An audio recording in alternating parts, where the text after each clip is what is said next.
Go like this? Ah. Hello, everybody. Thanks for being here.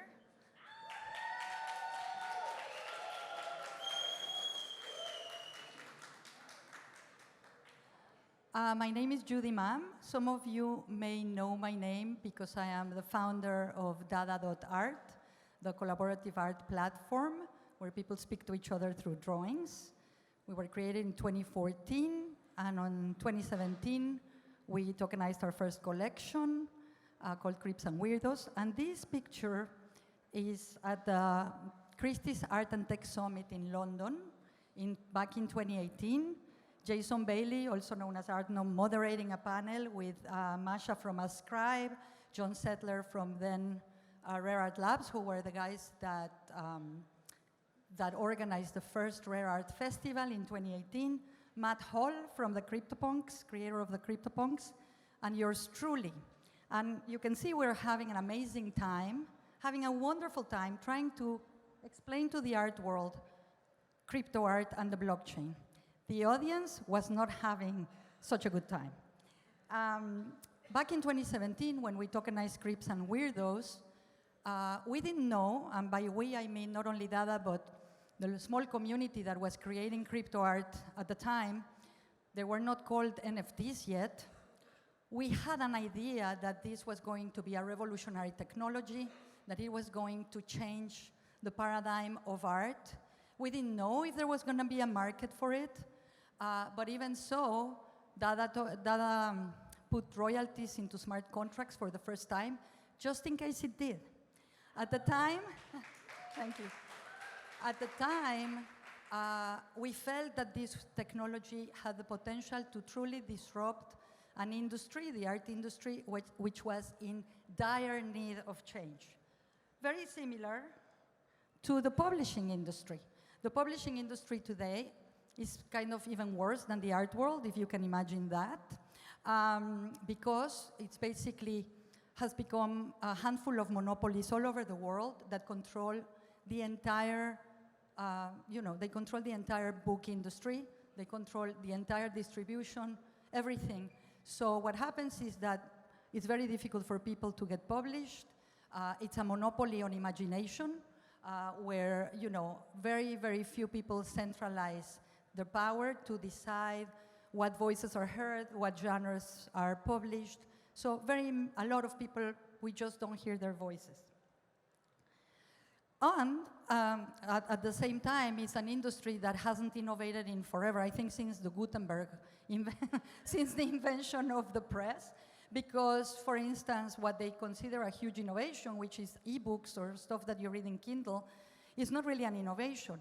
Only like 8% of all revenues of the book industry come from that, and the reason for that is that it's fucking boring. I'm sorry, it's a non-attractive project. It's non-attractive to anyone, and the thing is, like, when you buy a book, you think you're buying a book on Kindle, you're basically buying a license to read. You're not buying anything, you're renting a book. You cannot own it, really. You cannot gift it, you cannot transfer it, you cannot sell it, which is the holy grail that we are here for, right? So and why am I interested in this? Because I believe that NFTs can actually revolutionize the same thing for books. And they bring sexiness back into books. Why? Because they can do all these things that we have seen in the art world. Automatic distribution to all collaborators, which in book publishing is not only the writer and the publisher, but it's also the artist that creates the cover, the person who proofreads, the UX designer in this case, or the UI designer. Royalties in secondary sales could be automatic. Royalties already exist in book publishing in the real world. You want utility, like everybody's always asking about the utility of NFTs. Well, what could be more useful than reading a book? Digital objects that are worth collecting. Books are talismanic objects. I could go to the library that is across the street from my house and not have to buy a book in my life. I could just take them out of the library forever and ever. But I want to own them. I want to possess them. And an NFT is an object that can be a marvelous object to possess as well, just like art is. Freedom in genres and formats. The book industry is like, if you want to publish a short story, for instance, you have to have a collection of 12 short stories, or you get your short story published in a magazine that no one is ever going to read. But in this medium, you could publish one short story, you could publish one poem, you could publish one essay, you could publish a novel in a serialized manner, you can tokengate it, you can not tokengate it, you can play around with the possibilities of formats, of genres, all you want. And also, because it's digital, you can really do whatever you want with the digital media. You can use sound, you could use animation, you could use photography, you could use creative UX design, and collaborate with different people in this medium. And it's an independent, it's a new model for independent publishers and writers, which are struggling enormously. And you know, this is one thing that I've always thought about art, and I think it's the same because art and literature are art, that this literature should not be a charity case where you see an independent publisher that on its, you know, on their website, they are asking for donations. This is how desperate they are to survive. When NFTs is really a truly potentially life-saving opportunity for them. And last but not least, as we all know, because we are all here enjoying the crypto fam, you can create a vibrant community of readers, authors, and writers that you can do all kinds of things. You could have like a Discord book club. You can, you know, as you all have experienced when you collect art, or if you're an artist, the relationship between you and your collectors is so much more immediate and direct. So why do I care about this? Because I'm also a published writer. Me. I'm a published writer. My novel, Quién, manda, which was published by Editorial Ferragosto in 2021. Well, I'm going to continue.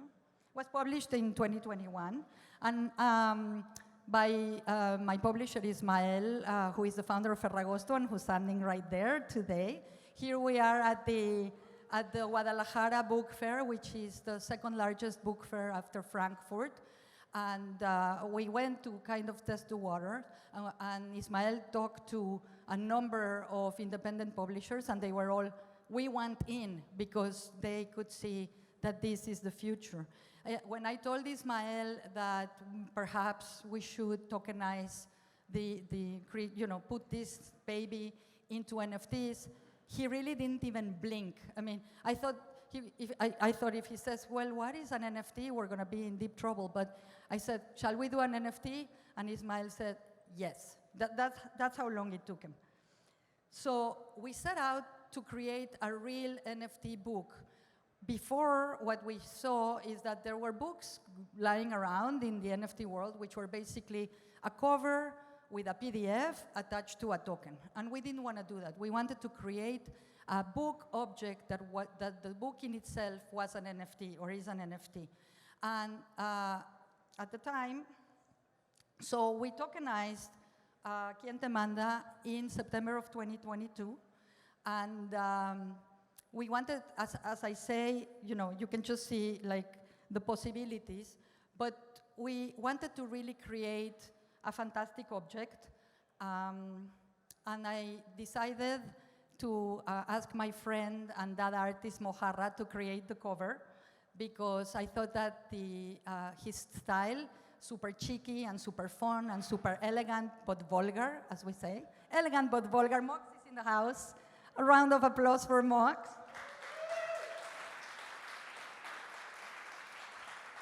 Was perfect for the content of my book.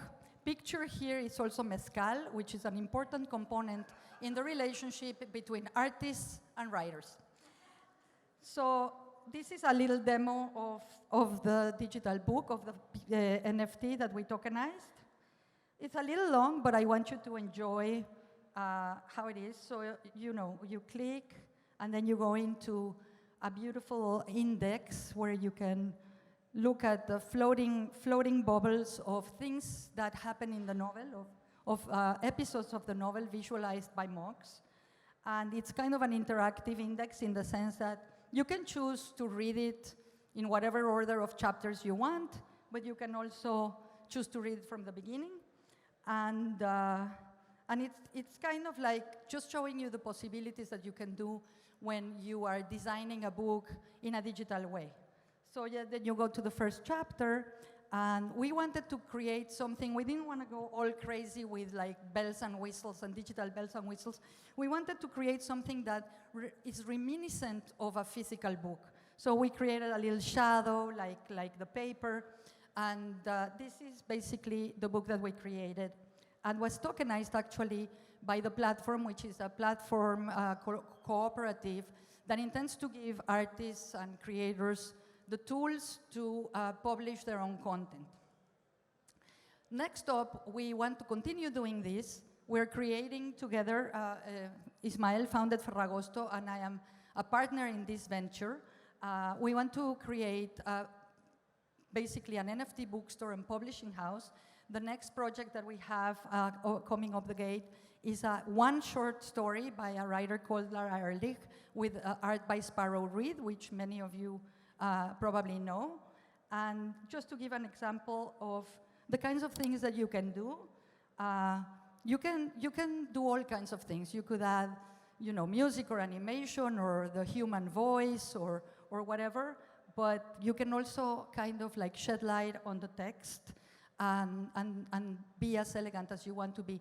The fact that you have digital tools at your disposal doesn't mean that you should do absolutely everything, but it just gives you an example of all the kinds of things that you can actually help the text to come alive.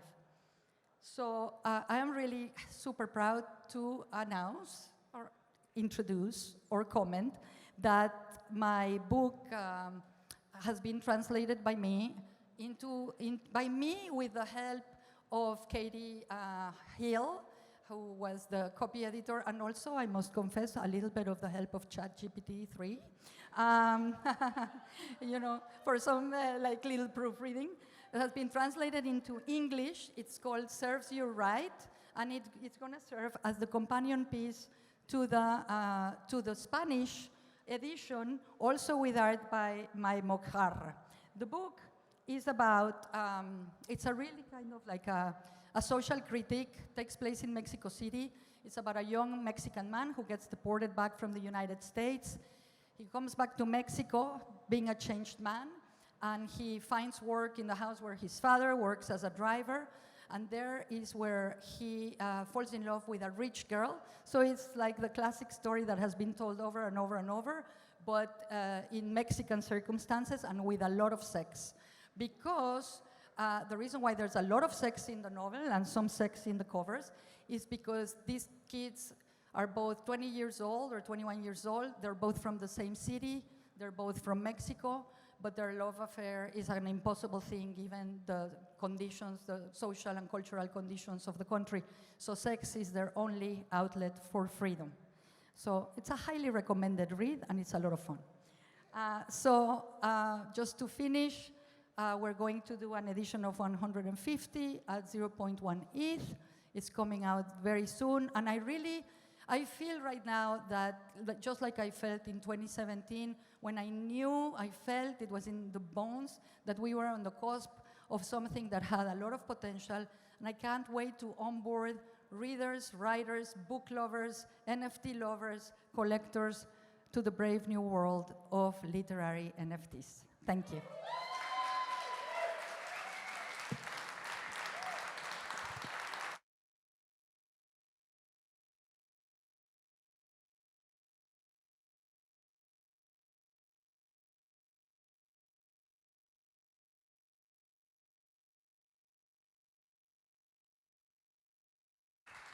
Any questions? Oh, come on. There's time for questions. All right, I guess. Thank you so much for being here. Hey, there's 2 questions.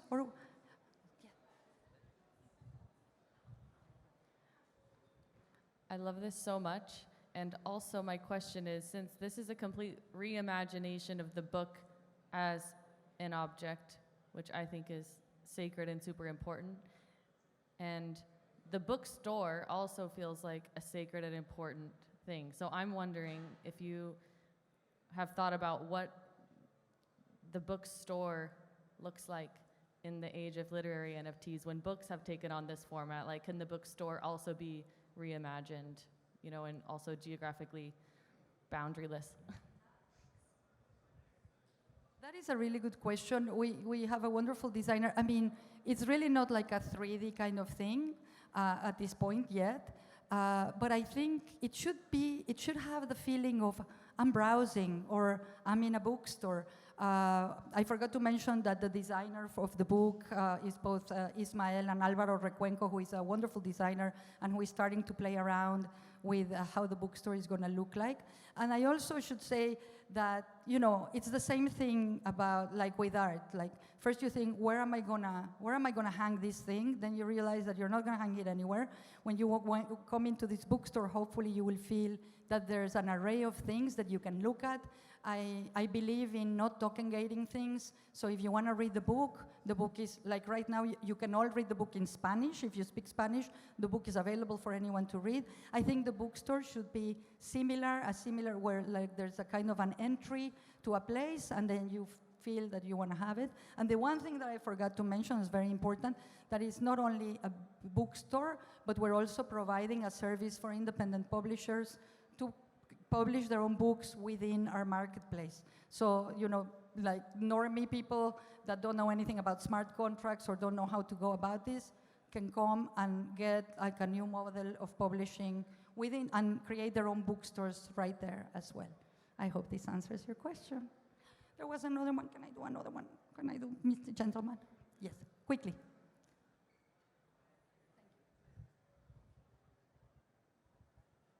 Do you think NFTs can change the creative process and so you could publish drafts or the work in progress?